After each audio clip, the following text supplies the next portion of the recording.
ये चिराग को देखकर मचल रही है हवा।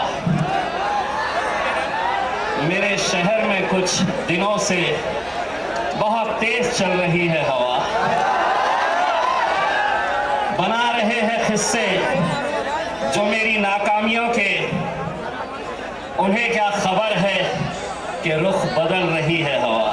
2014 में एमएलए बनाकर आप लोगों ने भेजा। 2019 के अंदर जब सारी दुनिया कहती थी कि एमपी बनना आसान नहीं है, लेकिन मेरे ये गयूर मुसलमानों ने, दलितों ने, पिछड़ों ने एक आवाज लगाई और अल्हम्दुलिल्लाह आपने पार्लियामेंट के अंदर मुझे भेजा।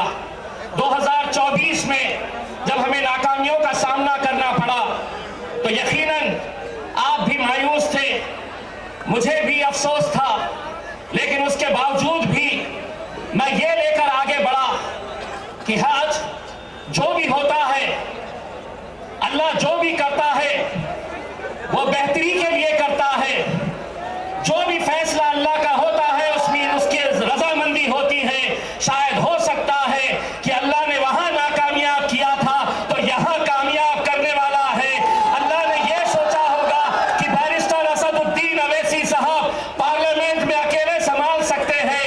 असद साहब का वो बयान आज भी मेरे मोबाइल में है, जब असद साहब ने कहा था कि मुझे अफसोस है कि मेरा बाजू इम्तियाज जलील मेरे साथ में नहीं है।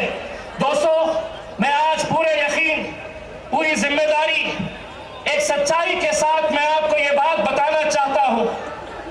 लोकसभा का इलेक्शन हारने के बाद मैंने असद साहब से कहा था कि असद साहब, मैं 10 साल ये आवाम ने मुझे अपने दिल में बसा कर रखी है, अपने कंधे पर बिठाकर मुझे 10 साल रखी है, अब किसी और को मौका देंगे। लेकिन असद साहब ने मुझसे कहा था कि इम्तियाज, आज महाराष्ट्र के अंदर जो हालात है, महाराष्ट्र के अंदर जो फिरका परस्ती है, कोई आवाज उठाने के लिए तैयार नहीं है।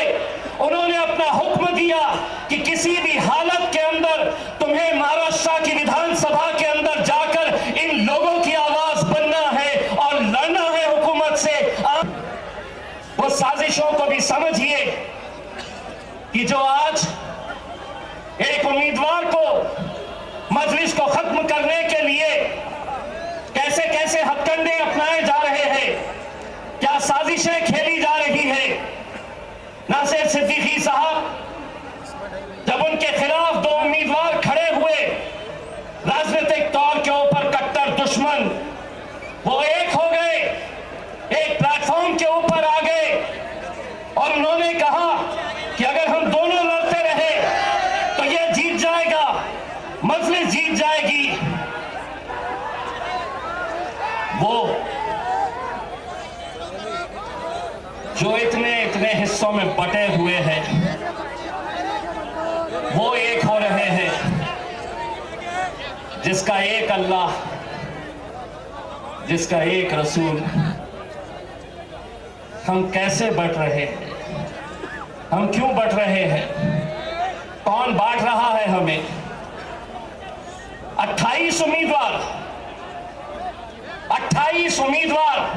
पूरे महाराष्ट्र के अंदर सबसे ज्यादा मुसलमान उम्मीदवार अगर खड़े किए गए तो वो औरंगाबाद की पूर्व सीट से, जहां मजलिस इत्तेहादुल मुस्लिमीन ने मुझे खड़ा किया है, 28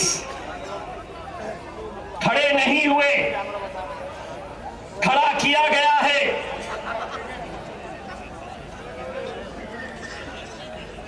मिन्नतें की गई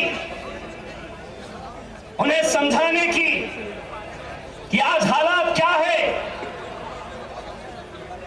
गाजापुर में हमारे घरों में घुसकर मारा गया, कोई आवाज नहीं। एक आवाज हमने क्या लगाई, अल्हम्दुलिल्लाह पूरा हिंदुस्तान,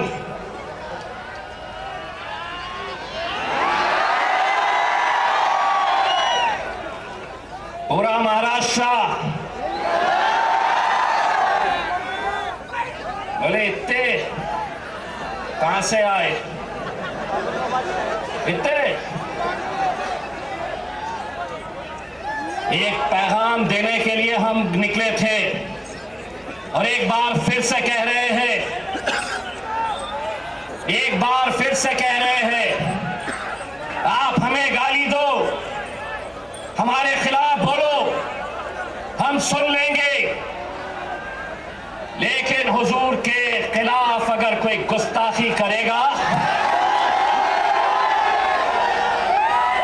ईद का जवाब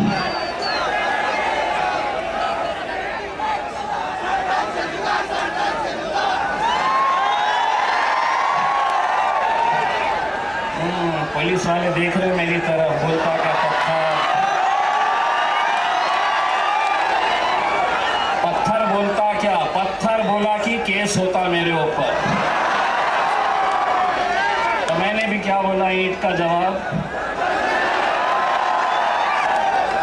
जिसको समझना था वो समझ गया। हुकूमत को हम एक पैगाम देने के लिए गए थे मेरे भाई। वो पैगाम था, बनकर तूफान, बगावत का सैलाब आएगा, अगर जुल्म हद से बढ़ेगा तो इनकलाब आएगा। मेरे भाई, इस इलेक्शन के अंदर मुझे तो ऐसा लग रहा है कि जितने मुसलमान उम्मीदवार खड़े हुए हैं, उनकी लड़ाई भाजपा से नहीं है, उनकी लड़ाई शिवसेना से नहीं है। जहां 4 लोग जमा हो गए, वहां बस इम्तियाज जलील, सिर्फ इसी का चर्चा।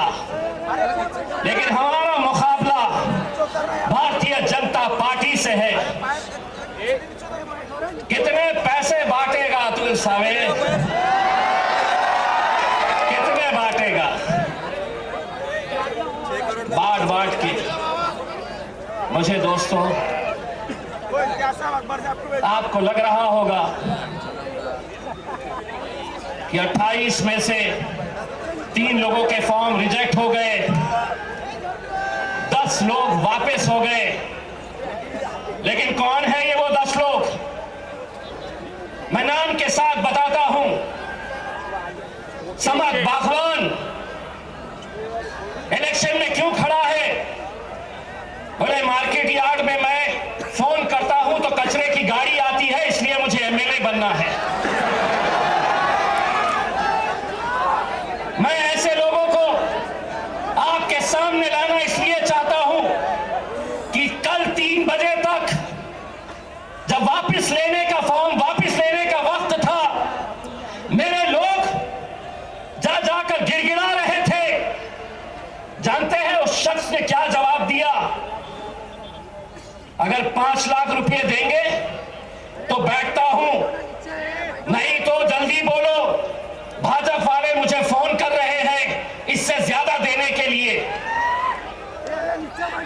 ये दौर में हम आ गए हैं कि जहां कौम के 10-15 लोग पूरे लाखों लोगों की दलाली करने के लिए निकले हुए हैं।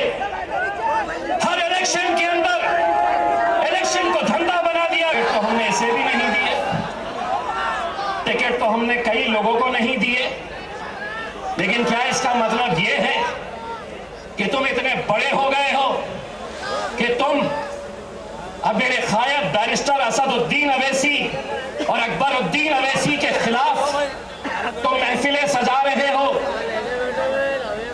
तुम्हारी जबान खुलने से पहले ये सोच लिया करो कि इतने साल तक तुम्हारा हमारा एक रिश्ता था, अचानक एक ही दिन के अंदर टिकट नहीं तो इम्तियाज जलील बदमाश, असदुद्दीन अवैसी इनके लिए काम करते हैं, उनके लिए काम करते हैं। इंशाअल्लाह औरंगाबाद की आवाम बताएगी, जो मजलिस के खिलाफ जाएगा अपनी जमानत भी बचा कर लेकर आ गया तो बहुत बड़ी बात समझ लेना। ये वो शहर है जिसने हिंदुस्तान को इत्तेहाद क्या होता है ये बताया। हिंदुस्तान के बाहर भी लोग औरंगाबाद की एक पहचान इत्तेहाद के नाम से जानते हैं मेरे भाइयों। और आज उसी इत्तेहाद को खत्म करने की कोशिश की जा रही है। पैसा भारतीय जनता पार्टी दे रही है। पैसा नासिर के खिलाफ एकनाथ शिंदे की तरफ से आ रहा है कि इनको खरीदो, इनके वोटों को तस्लीम करो, इनको बांटो। ये लोगों ने शायद मेरा डायलॉग सुना नहीं है। देवेंद्र फडणवीस, एकनाथ शिंदे, नरेंद्र मोदी बाजार में कुत्ते और बिल्लियों के बच्चे बिकते हैं, शेर के बच्चे बाजारों में ये बाजारों में खरीदे नहीं जा सकते। आज मीडिया वाले ने आकर कहा, आपको पता है औरंगाबाद की ये सीट भारतीय जनता पार्टी के लिए बहुत मायने रखती है और आपको हराने के लिए बड़े बड़े नेता आने वाले हैं। मैंने कहा कौन आने वाला है? तो बोले योगी आने वाला है।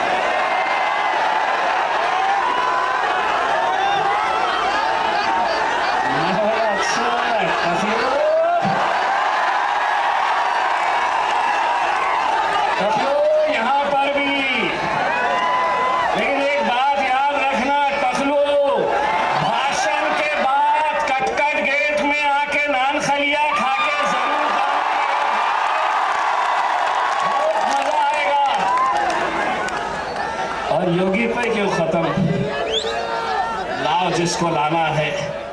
इतनी एक बात गारंटी के साथ कहता हूं, जहां तक नजर जा रही है, देवेंद्र फडणवीस, एकनाथ शिंदे, अजीत पवार, शरद पवार, उद्धव ठाकरे, नाना पटोले, पूरे के पूरे आ जाओ, इतने जमा करके दिखाओ।